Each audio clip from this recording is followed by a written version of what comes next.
When I was in seminary, there were about 250 seminarians with me, and the one meal we were all required to go to was lunch.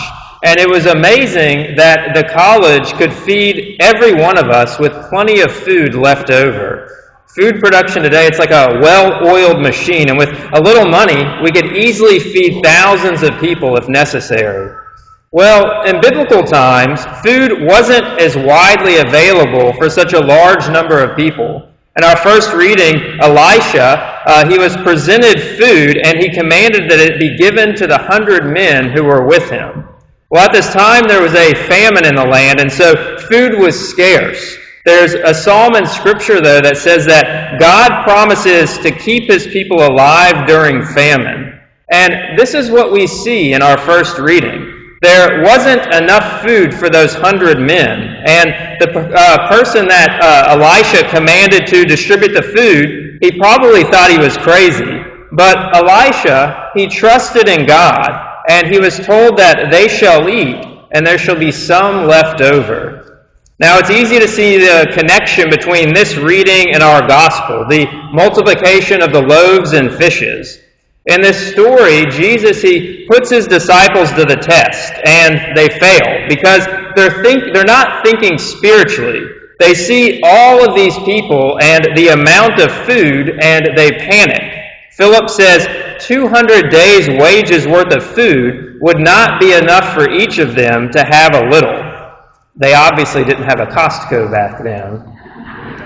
But the meaning of this story, it goes deeper than just physically feeding the people. They were spiritually hungry, and they were fed. St. Bede, he once spoke about this story, and he said that the 5 loaves are the 5 books of the Torah. The 2 fish are the prophets and the Psalms.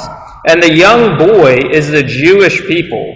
When Jesus receives these Old Testament scriptures from the Jews, he breaks open their deeper spiritual meanings to refresh the multitude. Well, what the Jews struggled with, it wasn't a physical famine, but it was a spiritual one. They were hungry for the truth. And the Pharisees, during this time, they taught that the external following of the law was what was pleasing to God.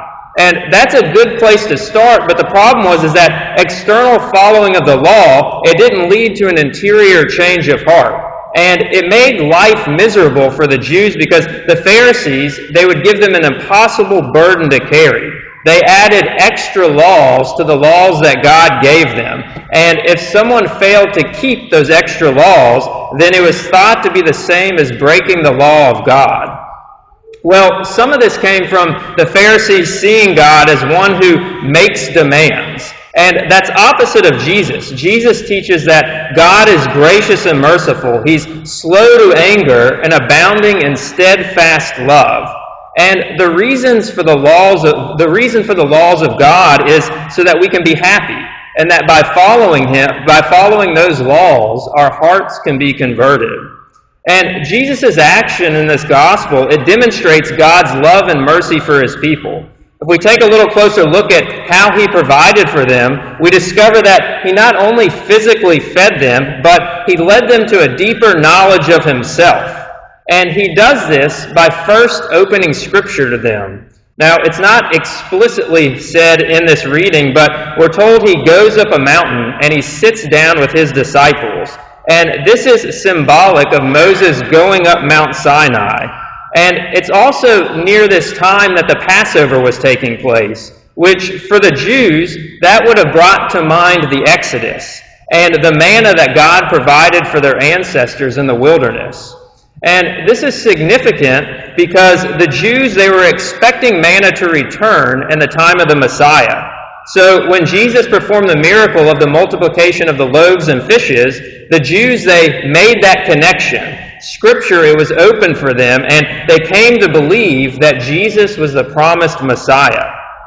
Now, what's interesting about the manna is that the Israelites in the Old Testament, they could only collect what they needed for the day. If anything was kept until the next day, then it would spoil. But this isn't the same with Jesus. He tells his disciples to collect the fragments left over so that nothing will be wasted. Well, in the spiritual life, brothers and sisters, each of us were in different places in our relationship with God. Because of this, we each receive different degrees of grace. Those who are further along have a greater capacity for God's grace than those who are just starting out. One way of understanding it is thinking of a cup. So the size of a cup determines how much water that cup can hold. If we were able to enlarge the cup, then naturally that cup could hold more water. Well, our capacity for God's grace, it's small in the beginning of our spiritual lives, but if we're practicing our faith and remaining faithful to God through prayer and the reception of the sacraments, then our souls, they'll be filled to capacity with God's grace. Like the Jews, we'll be fed and satisfied. But just because we're satisfied, that doesn't mean that there isn't room to grow.